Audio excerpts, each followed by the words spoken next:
and welcome back to my channel. I am Abigail, and today I am doing just kind of a fun, relaxing video. I am sketching kind of freely, kind of loosely, a Halloween witch. Now, I have already kind of designed this character. She was a part of my little witch series I did on my Etsy, where I made a witch print and a set of witch bullet journal stickers to go along with each one. There was a water witch, a moon witch, an eclectic witch, a star witch, and I think that was it. Oh, a green witch, and then the Halloween witch, which was just kind of fun and obviously geared toward Halloween because the others were all already, you know, witches that exist in life and all around and whatever. So I thought it'd be fun to kind of do one as a classic Halloween witch.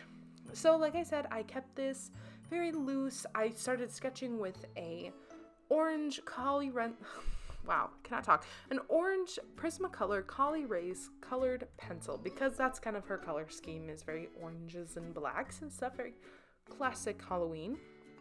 And I didn't care too much for, I don't know, this wasn't meant to be super neat and tidy. It was just, I have been doing Inktober pieces all month so far. I actually have not fallen behind yet. I mean, there was one time I did do 2 in a day, but for me, I don't call that behind. That is, if I have to do 3 or more in a day, I'm behind. But just 2 a day is not nearly, you know, that's not that behind. But I've been doing that all month so far, and I'm really proud of myself. I will be showcasing them all when I am done at the end of the month in a video, just all the works I've been doing, because they were really cool. The theme, I decided to create my own because none of the prompt lists were speaking to me this year, and that's really odd. I mean, there'd be some that a couple of the prompts would be awesome, but the rest just, I was not vibing with them. So I decided to every day come up with my own thing, and they all started having a theme. It was kind of like monsters dressed up. So I've been kind of calling it in my head the Monster Met Gala, and so it's really kind of evolved from there, and it's been a fun time so far. Are you doing anything for Inktober, Drawtober, Charactertober, whatever it is? If so, I would love to hear about it. But like, back to the piece here, I just, first off, I kind of regret doing a full page illustration because the thing is a whole bunch of my markers are dead. They are dead, and I have refills for a lot, but not near as many as I'd like. So I had to stop and refill markers like multiple times. I made sure to pick markers that I did have refills for, but that was kind of annoying. I spent pretty much as much time filling markers as I did sketching the piece. So I do not include that in the video though, because that would be kind of boring to watch. But oh, I did have a good time. I was kind of, like I said, I was keeping it loose. I wasn't going for perfectionism here. I was going for fun. I was going for busting out the markers because I haven't used them in a while. Like I said, I've been doing Inktober, so I've been working mostly with ink. I did start with markers, as I usually do. I usually use gray tone Copic markers, but a whole bunch of my markers are dead, and I was like, I cannot function the whole month with this. So every piece since then has been with real ink. I cannot remember the brand, but I think it's Blick brand, like you can buy it at Blick. But so this piece, I tried starting, usually I do like a flat layer of color first, and I didn't, and I kind of regret doing that because I feel like it would have been the best. And this paper, while it's really smooth and it's really nice for markers, it always trips me up because when you color something, like lay down a light color especially, it kind of grays the paper, and I was like, it just kind of messes with your mind a little bit, the multicolored paper. And so then I can't always remember what color I laid down there or whatever, just while I was waiting for it to dry. So for a while, the face looks like a hot mess. But I don't have too much to say right now, so I think I'm going to let the video play.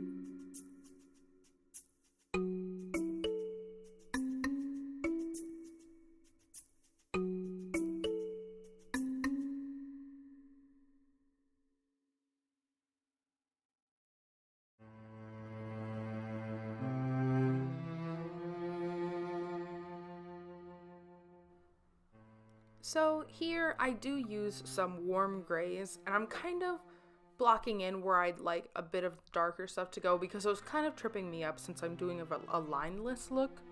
It was kind of tripping me up not having like black outlines places. So I was like, well, I'll start, I'll kind of layer up, especially since she was supposed to have kind of smoky eyeshadow.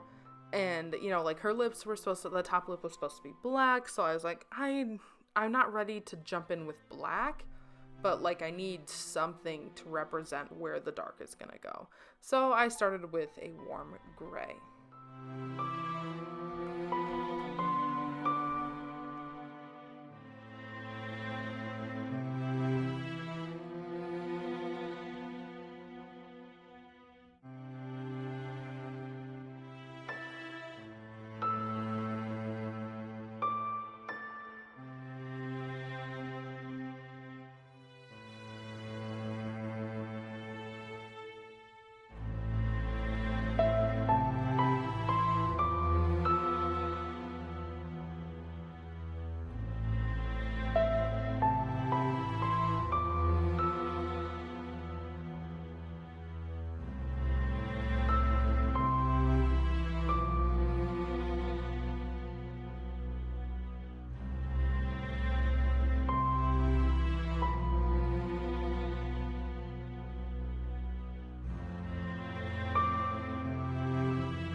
Her hair was a really, really fun thing to do. I don't actually like, I don't know, usually when I'm doing kind of a blonde, it's always a very yellow blonde, but I had done this with more of kind of a sandy color, and I really, actually ironically, I'm pretty sure the Copic I went in first with was called Sand, but I really liked it. I liked that soft look. I'm a big fan of things almost looking like monochrome. So I kind of like it when like skin and hair is kind of matchy. Like I find it very amusing, and I find it softens up like a piece so much.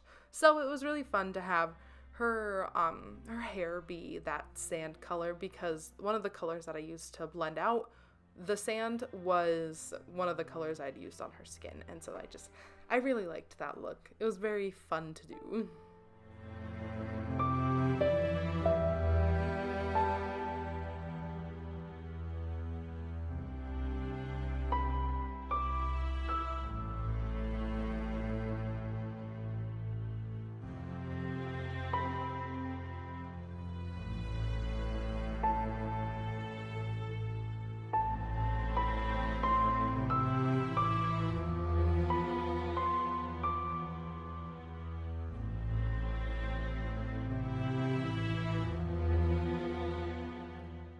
And I did go in with a kind of desaturated brown a little too.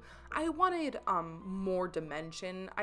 She's got different parts of hair that were like layering on top of each other, so I really, really felt like if I didn't add a bit more dimension at least, it was gonna get to the point where it's harder to read, and too hard to read than I'd want. Especially on a piece this big. Like, it's one thing to me if it's hard to read something, but the piece is, like the face and the hair are as big as my thumb. But if it's as big as my hand, it needs a little dimension.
Well, and then I was finishing the face and hair, and I'm like, wow, this isn't too bad. And like I got through it with minimal pain of, blending markers. I don't color very much on like a large scale. I'm not used to coloring such large expanses of one color in a marker.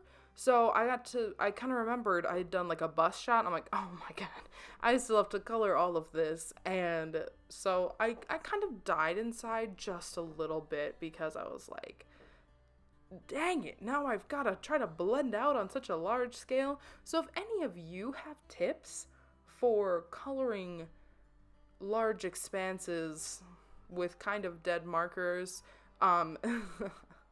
or at least trying to get a blend smoother, I would much appreciate it. I know tip number 1 would probably be buy refills for all my markers, so I don't have to try to be scraping a dry bones nib across the paper.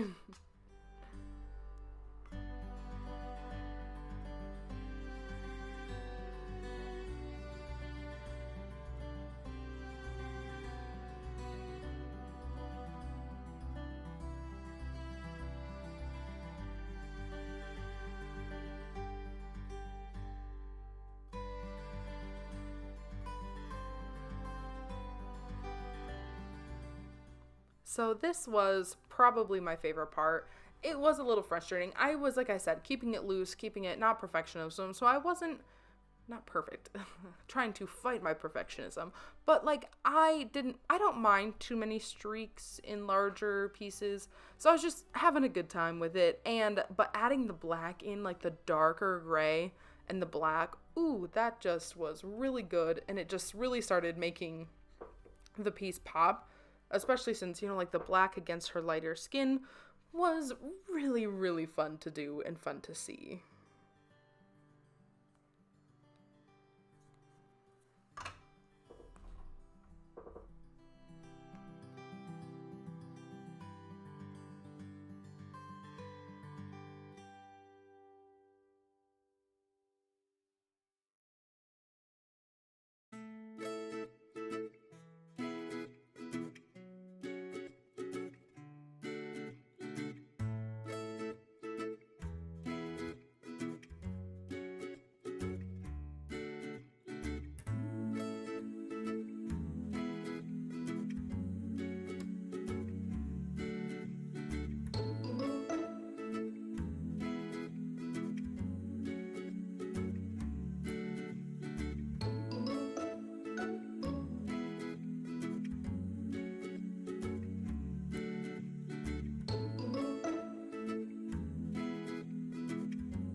favorite part, the best part, I feel, of any piece, which is adding the details, the finishing touches, the things that just perfect.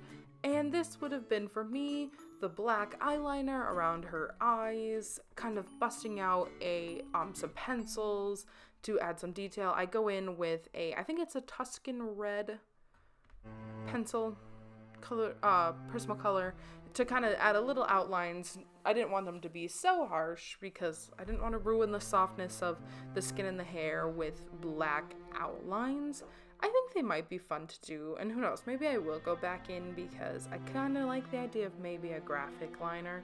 I always get nervous to do really bold line art on any other piece because I'm really afraid to, I do line art usually before I color, and I'm really afraid that if I do line art before, even if I wait a long time, that I'll still have issues with it smudging, so I usually don't.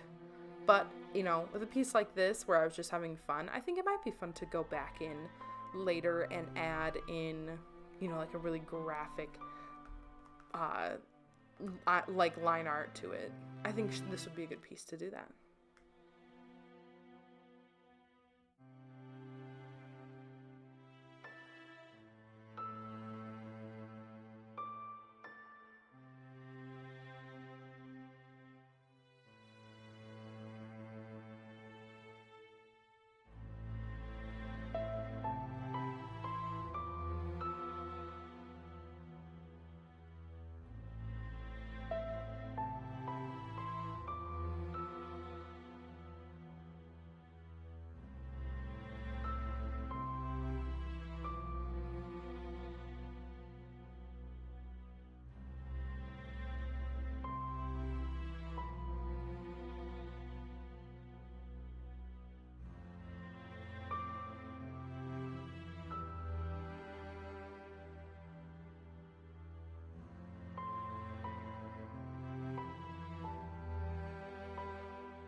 So I do, as you can see, bust out the rest of my Prismacolor colored pencils. They aren't the Col-Erase ones, they're just the normal ones, I think.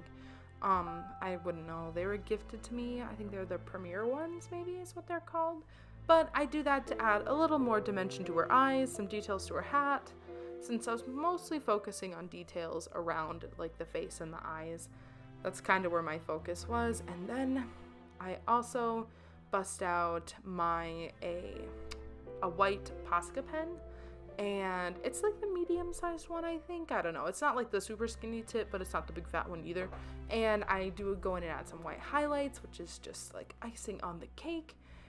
And it was just, oh man, though this piece was fun. I do think there was a little bit of proportion issues. Like I should have made her shoulders a little wider, but who knows? Maybe she's at like a really extreme angle just because her head just looks so big compared to her little bitty shoulders. But who knows? I do go back in obviously with this.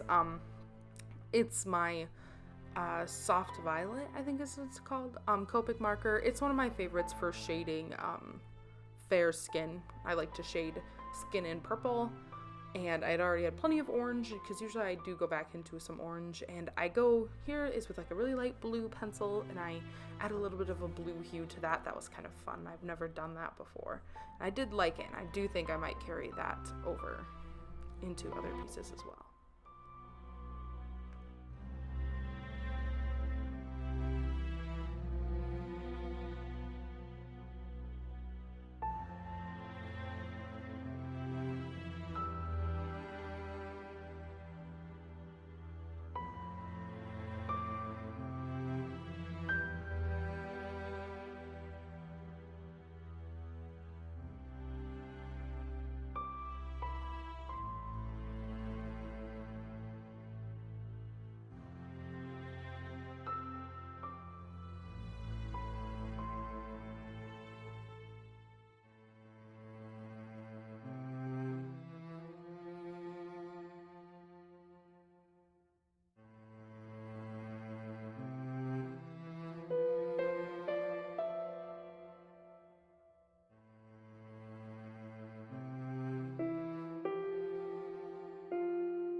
white highlights so perfect. They bring it all together. And then I did almost forget, but I remembered last second that she was supposed to have that star on her chest. Kind of fun little tidbit for, making her look very witchy. And then I do add an earring, and I add some white highlights to that. I just wanted something else to kind of, add a couple earrings to break up that ear space a little bit. And I wanted white on it because, I wanted it to be shiny. I didn't want it to seem so last second. And then, get some more eyelashes in there. And then I sign her, and she is done. I had a great time doing this, and I hope you had a good time watching. Bye!